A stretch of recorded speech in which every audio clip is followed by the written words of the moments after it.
Le 24 septembre 2000, Vincent Imbert, un jeune homme de 19 ans, est victime d'un accident de la route. Il est plongé dans le coma et se réveille 9 mois plus tard, aveugle, muet et tétraplégique, mais il a gardé toute lucidité. Le 30 novembre 2002, grâce à ses voies de communication fonctionnelles, Vincent rédige sa requête de droit de mourir au président de la République, Jacques Chirac, afin d'abréger ses souffrances et celles qu'il perçoit chez sa mère. La réponse est négative. Le 24 septembre 2003, Marie Imbert, la mère de Vincent, passe à l'acte à 17h30, lui donnant d'importantes doses de pentarbabital de sodium. Vincent entre dans un coma profond et sa mère est arrêtée et placée en garde à vue, puis libérée le lendemain.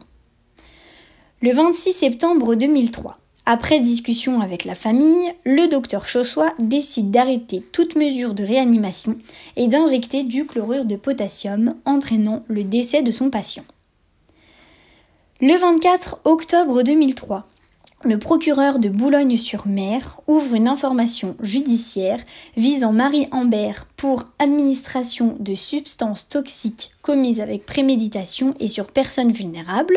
Pour cela, elle encourt à 5 ans de prison. Et le docteur Chossois pour empoisonnement avec préméditation. Lui encourt à la prison à perpétuité. Le 26 octobre 2004, le projet de loi relatif aux droits des malades et à la fin de vie est déposé à l'Assemblée nationale.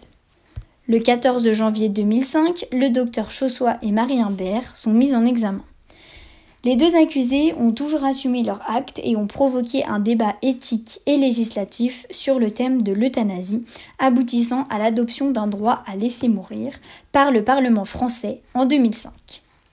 Le 22 avril 2005, la loi relative aux droits des malades et à la fin de vie numéro 2005-370 est adoptée par l'Assemblée.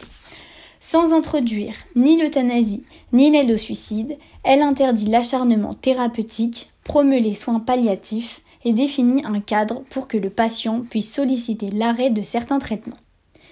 Le 27 février 2006, la juge d'instruction délivre une ordonnance de non-lieu pour cette affaire.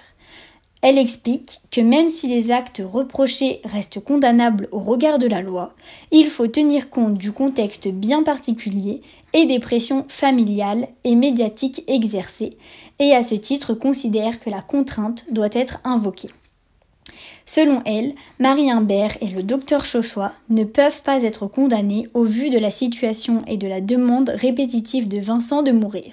En effet, la juge a considéré qu'il était un poids pour lui et pour sa mère. Pour conclure, il y a un non-lieu sur cette affaire car il n'y a aucun délit commis par Marie Imbert et le docteur Chossois. L'affaire Vincent Imbert est donc un cas de jurisprudence car les juges ont décidé d'arrêter